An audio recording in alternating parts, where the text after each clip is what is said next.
Oi, eu sou o Cassiano. Eu sou a Rita. E você está no canal Casal Animes, um canal criado para nós fazermos nossas análises sobre os nossos animes favoritos, sempre de uma perspectiva psicológica, filosófica, histórica. Então, se tu gosta de bons animes e boas análises de animes, se inscreve aqui e acompanha o nosso trabalho, beleza? O vídeo de hoje é sobre a segunda temporada de Mahou Tsukai no Yome, ou The Ancient Magus Bride. Essa segunda temporada que começou com 12 episódios lançados a partir de abril desse ano. Houve um hiato ali por junho e julho, e agora estão voltando a partir do dia 5 de outubro com mais 12 episódios para finalizar o arco. Vale lembrar que esses episódios que serão lançados, todos eles nós faremos análises aqui no canal, sempre que eles forem lançados no dia. Então, se tu conheceu esse anime agora há pouco, se tu já conhecia e vai voltar agora a acompanhar, se inscreve aqui para ficar por dentro de todas as possibilidades que nós sempre colocaremos aqui em pauta. Indo direto para o assunto, então, a história retoma com um convite que a Chise recebe para participar de uma escola / universidade, não fica muito claro exatamente o que ela é, mas enfim, uma instituição de ensino de feitiçaria que quer estudá-la, quer estudar o seu corpo, porque ele está com duas maldições, uma do dragão e outra do Carta-Filhos, da imortalidade, que ela recebeu no final da primeira temporada. Então, o Adolf, que é um pesquisador dessa instituição,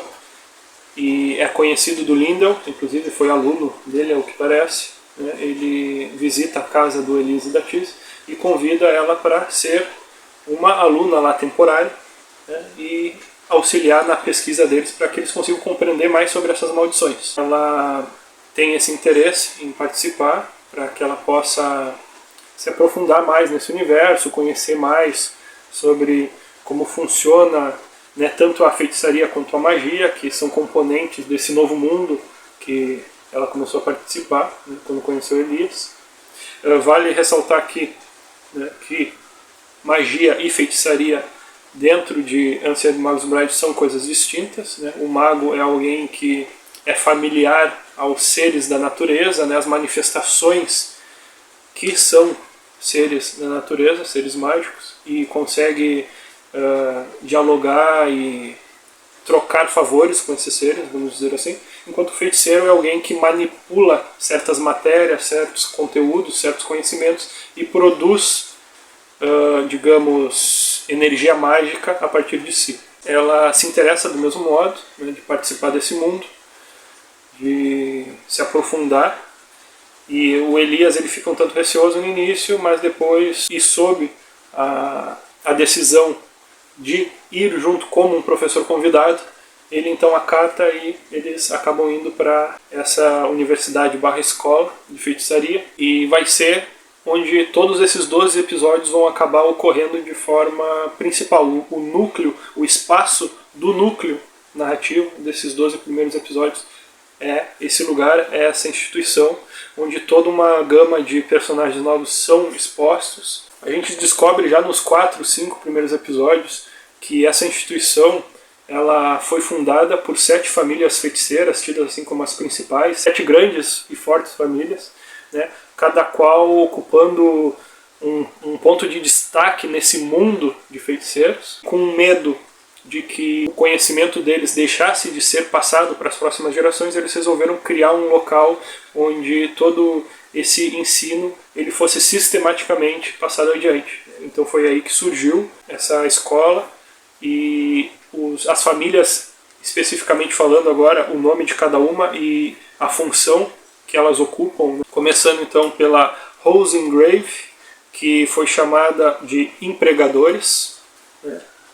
A St. George, caçadores, a Rickenbacker, de médicos, a Forsyth, acho que é assim, estrategistas, Hohenheim, alquimistas, Nightingale, músicos, e Scrimgeour, protetores, né? Então cada família ela tem assim uma definição, né, um adjetivo que meio que caracteriza o que elas são dentro daquele universo, né?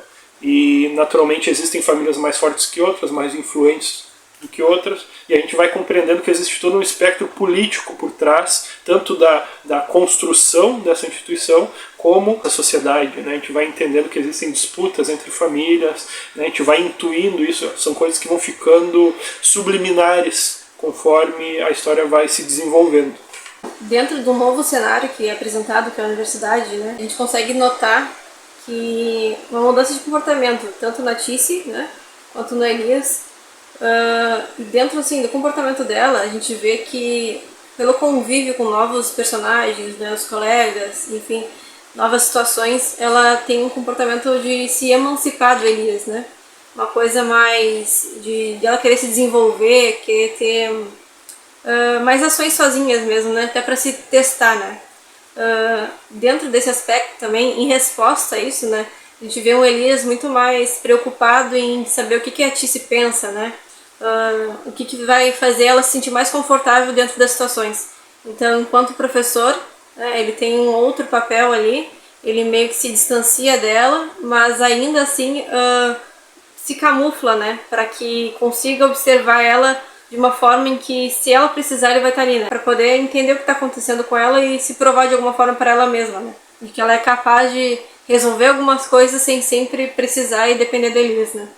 Então, a gente nota que dentro dessa nova narrativa, o comportamento de aproximação deles vai meio que sofrendo um distanciamento, né? Naturalmente, eles vão se afastar e isso nos leva a notar, né, que talvez, possivelmente, venha a ter meio que uma crise dentro do relacionamento deles, né? Uma coisa que a gente vai ver nos próximos episódios ainda, mas são coisas que dentro desses 12 episódios a gente consegue notar sutilmente, porque dentro do relacionamento não tem nada de, como a gente vai dizer, não tem nenhuma situação em que prove isso, mas deixa nas entrelinhas ali que eles estão se distanciando de alguma forma, né? A partir disso, uma aproximação de um outro personagem, né, da Tice, que a gente não consegue entender ainda se ele pode ser ou não um pivô desse afastamento entre eles, né? O Rian. O Rian da família dos protetores? Dos protetores. Né? O Scrimgeour. Ele é uma figura bem interessante, assim, ele teve um certo destaque, né, nesses 12 primeiros episódios. Primeiro abordando a Tice já logo de início, pedindo para que ela ensinasse magia para ele, mesmo que ele seja um feiticeiro e não precise tecnicamente saber magia, né, mas ele teve esse interesse, quanto por uma certa naturalidade com que ela encarou essa investida dele, se sentindo familiar perto dele, né? Ela não estranhou, não sentiu intimidada nem nada, foi algo muito orgânico para ela. E, naturalmente, o Elias pode considerar isso algum tipo de ameaça para a relação entre eles, né? Mas não ficou, como nós dissemos, claro ainda. Uma outra personagem que tem um destaque relevante nesses 12 primeiros episódios é a Filomela. Ela é uma figura assim, um tanto misteriosa, né, que a gente compreende que ela é uma espécie de serva de uma outra menina, que também é mais misteriosa ainda do que ela nesses 2 episódios iniciais, que ela é da família Rickenbacker. Eu não lembro o nome da menina, da loirinha. Verônica, né? Tá. Então essa Verônica, ela aparentemente manda, por alguma questão de casta familiar, talvez, né, nessa Filomela, que aparenta ter bastante talento, né, intelectual e estratégico, de espionagem, né, dá a entender que ela faz parte de um ramo da família que foca em espionagem. A gente tenta compreender qual é a relação dela servindo essa menina e, ao mesmo tempo, qual é a função dela dentro da instituição, uma vez que ela sempre aparece na espreita, escutando a conversa dos outros, da Tice, enfim, inclusive ela é flagrada em determinado momento, né, pelo Ruth, numa conversa em grupo que ela estava tendo com alguns colegas. Então ela vai, e inclusive ela é inserida nesse núcleo dos principais, digamos assim, da temporada através desse flagrante, né, mas sempre com um certo distanciamento da ordem do discurso, assim, ela está ali fisicamente, mas parece que ela está com outras questões, outros contextos, outros valores dentro da cabeça dela, né, pesando, e sempre de uma forma muito angustiante, né, muito aflita, e nunca fica claro exatamente o porquê. A impressão que dá é que ela sempre está assim, envolvida numa missão dentro da instituição. Parece que ela está lá, inclusive ela está lá dentro, é dito em determinado momento, por uma gentileza que a Verônica, que seria essa mestre dela, ofereceu a ela, né? Ela nem sequer teria acesso a essa instituição, a essa educação, porém por algum motivo isso aconteceu, né? E dá a entender que esse motivo ele é de ordem política, talvez tenha algo a ver com a trama entre famílias, disputa de poder, coisas do gênero. Então fica em aberto aí essa questão da Filomena, o que a gente pode esperar dela para esses próximos 12 episódios. Junto com a Filomena aparece a avó dela, que aparenta ser uma figura de poder dentro da hierarquia familiar, e a gente meio que percebe que existe uma certa disputa entre essa avó da Filomena e a diretora atual da instituição. Não fica claro o porquê, se elas se conheciam antes, se é uma questão de cargo, enfim, de possibilidade ou não de ocupar, enfim, fica muito em aberto. A única coisa que não fica dessa forma é uma disputa velada entre elas, né? E certamente a gente vai acabar descobrindo no decorrer da história o que significa esse atrito que as duas sustentam. Uma outra personagem muito importante também é a colega de quarto da Tizzy, que é a Lucy Webster, né? Uma menina que a gente vem a descobrir depois que a família dela sofreu uma tragédia, um massacre, né? No melhor estilo assim dos Uchiha, né? A família toda foi devastada, aparentemente fruto de um interesse político, não sabe se econômico também, uma vez que a família dela era famosa por manipular aranhas mágicas que teciam cópias de livros mágicos. Era um grupo familiar que tinha um valor tanto de mercado quanto de manutenção de quem consegue acessar a informação tal através da cópia de livros. Enfim, era uma família que tinha ali o seu valor dentro desse jogo, né, jogo de poderes. E o fato dela ter sido dizimada apenas com a Lucy como sobrevivente dos familiares que lá estavam, né, porque o irmão mais velho dela, que a gente acaba descobrindo também, que foi quem comercializou a Tizzy no mercado negro para o Elias, né, ele que foi expulso da família por não ter talento, né, para feitiçaria, enfim, ele não estava lá naquele dia. E ela acaba sendo a única misteriosa sobrevivente desse massacre. E a gente não entende exatamente o porquê. É tudo sempre muito sugestivo nesses primeiros 12 episódios, né? Mas sempre de uma forma muito interessante. São lacunas que ficam abertas, mas que a gente consegue perceber que elas estão sendo encaminhadas para um preenchimento nesses próximos episódios. Paralelo a tudo isso, tem a questão do roubo do livro que se chama Testamento de Carnamagos, que é uma espécie de grimório que ele tem uma influência muito grande, até mesmo na pessoa que apenas o ler. Um grimório muito poderoso, que tem conhecimentos assim ditos proibidos, né, como ressuscitar seres, né, que já morreram, como dar vida a seres inanimados e tantas outras coisas que figuram assim nessa margem do que seria assim proibido e um certo desafio às leis da natureza. Esse livro some da instituição, ninguém sabe exatamente porquê, e ao mesmo tempo certos personagens vão aparentemente sofrendo os efeitos principais desse livro, que seria o roubo da energia vital, né, da energia mágica. Todos eles não. Especificamente 2 personagens acabam sofrendo ataques do que parece ser o portentor atual desse livro, né? E esses personagens são a Lucy Webster, cujo esse ataque ele acaba configurando a circunstância em que o irmão dela visita, né, a escola, e é nesse contexto que a gente descobre aparentemente os assassinos da família Webster, né? E também o ataque a um dos professores, lá, que é uma espécie de centauro, não vou lembrar o nome dele agora, mas está vendo a imagem dele aí, e ele também aparentemente sofre esse tipo de drenagem, né, da sua energia mágica, e é algo que não cessa de acontecer, né? Eles aparentemente estão sempre perdendo essa energia desde o momento em que eles foram encontrados desmaiados, né? E não fica claro como isso acontece. O Elias tenta descobrir de onde vem, não consegue, né? Uma bruxa, que eu também não lembro o nome agora, uma figura... Cláudia, né? Cláudia? Não sei.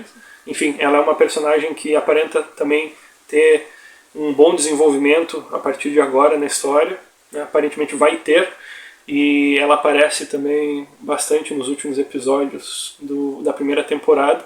Ela chega na instituição para tentar ajudar também a descobrir, e ela aparece inclusive num dos últimos trailers dessa próxima parte da segunda temporada, convidando alguém para ajudá-la nessa pesquisa, nessa busca pelo Grimório. Então, assim, uma situação de um quadro geral, no caso que a gente viu desses 12 primeiros episódios da segunda temporada, são que várias questões ficam em aberto, mas principalmente o que a gente consegue notar é uma mudança de comportamento da Tice, né?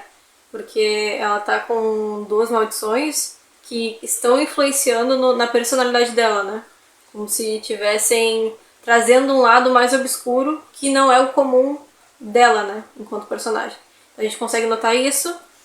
A gente também nota que é uma mudança bem clara, assim, de um mundo mágico para um mundo mais social e político dentro da história, né? Muda esse universo, expande o universo dentro da narrativa. Questões também como o relacionamento entre personagens próximos a Tice também ficam levantados. Questões de porquê, né, o Rian está querendo aprender magia com a Tice especificamente, né? Questões como qual é o papel da Verônica dentro disso tudo também, a Filomela também. A gente consegue notar que ela tem um apreço pela Tice, mas ao mesmo tempo luta contra uma vontade ou uma ordem, né, da família dela, e ainda não sabemos o porquê. Tem vários personagens também que são suspeitos, como eu já disse, como uns feiticeiros que estão lá na torre de descartes, né, que ele tem como se fosse um episódio propriamente para introduzir ele como uma pessoa que a gente deve desconfiar. E ele é alguém que aparece Exato. no trailer agora, na próxima temporada também. Então são várias questões que estão intrigando a gente e que nos dá mais vontade de ver, né? Acho que dá para resumir, em termos de gênero, né, narrativo, a história que na primeira temporada ela foi substancialmente uma espécie de slice of life, com romance, né, drama. Agora ela se torna algo que, junto com isso, né, ainda tem as características de investigação, né, que envolve toda a dedução e essa imersão numa busca de compreender por que certos acontecimentos ocorreram, né, uma pegada quase policial, né, muitas vezes, e ao mesmo tempo essa ideia de jogos de poderes, luta entre famílias, disputa por poder, por influência, né, que dá toda uma tonalidade, como a gente já cansou de falar aqui, política também, e torna tudo muito mais interessante, muito mais complexo, né, e torna a posição dos personagens de cada uma dessas 7 famílias principais, por exemplo, e famílias menores que estão em torno dessas 7 principais, torna eles muito mais abertos, né, torna eles personagens muito mais assim passíveis de serem transformados ou em vilões, ou em mocinhos, ou em anti-heróis. A gente não sabe muito bem o que vai acontecer, mas as possibilidades existem, e essa riqueza de possibilidades que está nos interessando mais uma vez em Mahotsukai no Yome. A princípio é isso, a gente falou aqui o que a gente conseguiu lembrar, né, porque são muitos aspectos. Se você que está assistindo esse vídeo agora se lembrou de alguma coisa e quiser deixar aqui nos comentários para que a gente venha a falar em vídeos futuros, né, até mesmo antes das análises semanais, das reviews que a gente pretende fazer a partir do dia 5 de outubro. Então comenta aí, deixa a tua opinião, deixa a tua crítica, tua reflexão, né, o que tu acha da nossa visão de mundo sobre Mahotsukai no Yome nesse momento, o que tu espera dos próximos episódios, né. Lembrando de alguma coisa, então deixa aí que a gente vai fazer um vídeo sobre, né, caso a gente tenha pulado algum ponto relevante. E é basicamente isso, pessoal. É isso. Não esquece de comentar, né, pra saber qual é a tua opinião, se tu gostou também desses episódios, se tu também sentiu que nem a gente essa essa aflição, né, e essa nuvem, assim, de coisas que estão por vir.